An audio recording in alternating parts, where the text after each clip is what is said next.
I am a chain, cold, resistant, and almost unbreakable. Cold because it takes time for me to warm up to anyone. The friends I have now are the only ones I've been able to really bond with. I don't seem to care about a lot of things.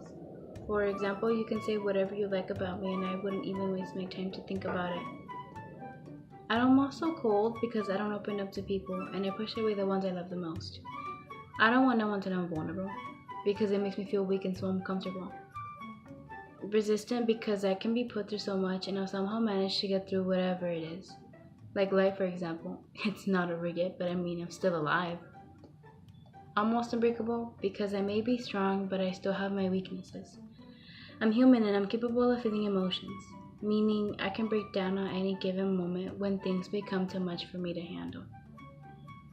As a chain, I'm capable of doing many things, but of course, I have limits.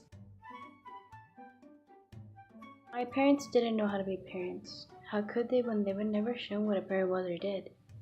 They never had that mother father figure around them as children. Well, they did, but not a good example of them. It's a generational thing in our families, and it's happened so many times before it got to me and my brother. My mom was raised by her grandparents because her mom had left them with her, and she never really heard from her dad. At some point in my mom's life, the time to meet her mom came, but she wasn't able to because her mom and grandma had died in a car accident. My dad had a good mom, but I can't say the same about a father. Maybe that's why he missed up multiple times with us. That's okay though. We grew up just fine. My brother didn't have it easy, since he was the firstborn child with first-time parents who were barely learning how to be something they were never shown. Thanks to their past, they know how to appreciate everything and anything they have now, especially me and my brother when it comes to our parents. When I was younger, I wanted to be a vet. I loved animals so much, I hated the thought of them of being sick or injured. I wanted to be a vet so badly that I would grab all my animal plush toys and set them together side by side.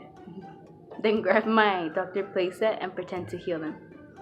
Oh my god. I didn't stop there. I would get creative and come up with these crazy scenarios where my dolls would bring in mistreated animal plush toys and tell me to make them feel better. In middle school, I wanted to be a doctor. I had lost interest in becoming a vet, and I began to think that my mom would fall ill, and I wanted to be there to help her. But sure enough, I lost interest in that too, and now I want to become a biopsychologist. I don't plan on changing my mind, and now I really don't have any other dreams. I guess I just had too much of an imagination as a little kid, and I'm running low on it now. I honestly don't have a happiest place on earth, but if I had to have one, it would be my house. I enjoy being home alone, aquí solita, doing whatever comes to mind, from drawing and writing to making paper airplanes and throwing them all over the place. I can do whatever I please, and nobody can tell me a thing, other than my mom, of course. When she gets home, it's hard to relax, because she's constantly telling me to do something, which I do because if I don't, all hell breaks loose. It's a bit frustrating, but what can I do? Nothing. At home, I can do my favorite thing: sleep. I can sleep from hours on end comfortably in bed. Oh, that rhymes. I can also sing and dance to my heart's content without being seen. My house is my haven. I usually don't leave unless I really have to. Like if I have to go to school, church, sadly. I'm just kidding. But yeah, I don't leave unless I have to. Or I'm forced to. My brother is someone important in my life. Influential too, both in good and somewhat bad ways. When I was smaller, he would make so many mistakes. Mistakes that at that age I was too young to make. As the years went by, he began to realize that what he was doing wasn't right. So once I was old enough to understand things better, he sat me down and told me not to do the same things he did. And of course I didn't, and I would never. My brother would and still gives me advice on many things, which come in handy most of the time. He isn't the best person to look up to, but he's taught me a lot more than anyone else has. My brother taught me to respect this earth and what inhabits it. This place is our temporary home, and we're not going to be here forever, so we shouldn't treat it the way we do. At some point in our lives, we're going to go somewhere better or worse, whether you believe it or not. It saddens me to see what we've done with this place. It was once clean and pure, but now it's filthy and tainted with all the things we've done to it. I've made mistakes here and there in the past 15 years of my life, both small and big. Not all of them were major though, except for this one mistake where I lost my dad. I didn't appreciate him enough, so he stopped trying. I wasn't the only one though. My brother did the same thing, and so I copied him. You know, monkey see, monkey do. My brother and I would always go to my mom like if she was the only one there and my dad never existed. I can't imagine what he felt. His son and daughter didn't care about him. Now I regret treating him like if he wasn't anyone in my life and not showing him how much I truly care about him. I still talk to him and things are good between him and I because he doesn't know what I do. People say it's not my fault he left because there were other issues going on at the time. But I know I was part of the reason he isn't with us anymore. It always felt like he wasn't there, but he was. He just never bothered to establish his presence anymore. We wounded his heart and pride. My mom found it necessary to ask him to leave because he wasn't contributing to the family anymore. But I mean, how could he when he didn't have a reason to? When adults tell you something, they're usually right about it. For example, your parents, when they would tell you to stop running as a little kid because they knew you were going to fall, they would tell you stop running because you're going to fall. In my case, deja estar corriendo porque te vas a caer.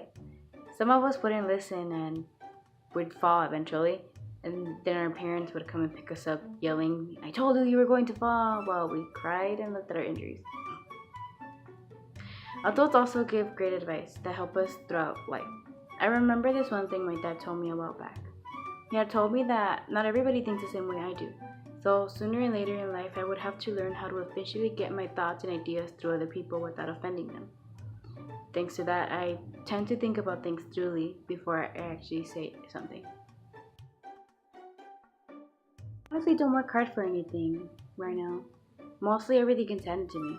The only thing I actually work hard for is to keep my phone. The only way I can do so is if I keep my grades at a tolerable letter. If any, and I mean any letter grade goes down to a D or F, my mom instantly takes it from me. And she doesn't give it back until I get those grades back up. This is honestly pretty fair. I don't get mad because I know it's my fault and nobody else's. Oh, as a little girl, I remember working hard to get a simple unicorn plush toy. It was about like $4 at the store and I only had, well, nothing. I asked my mom if she could buy it for me, but she said no, so I decided to get the $4 myself and buy it. I went around and cleaned the house as much as I could, and every time I did, I got $1. So I cleaned the house 3 more times before I finally had $3. Once I had the money, I asked my mom to take me to the store, and I bought the toy. I actually still have it right now.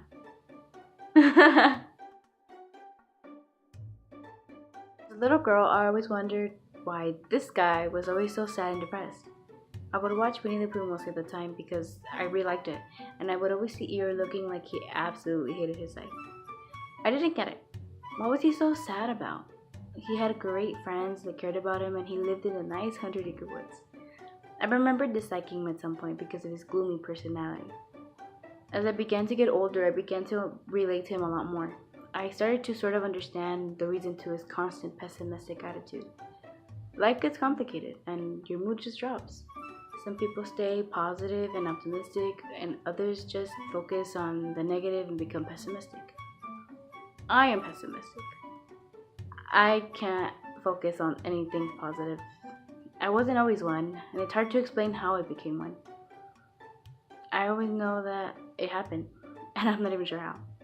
One day I was happy and smiling, and the next I was gloomy and down.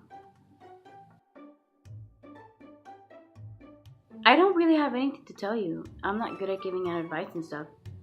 All I could say is that you should enjoy life because you don't live forever. Don't waste your time being sad or worried about something that sooner or later won't matter.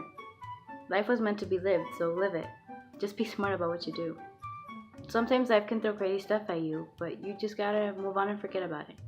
I'm not going to say it gets better because sometimes it really doesn't. You'll be fine though.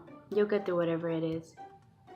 I also want to tell you to honor your parents and treat them like the precious human beings they are, because one day you won't have them with you anymore, and you'll regret not showing them the love they showed you.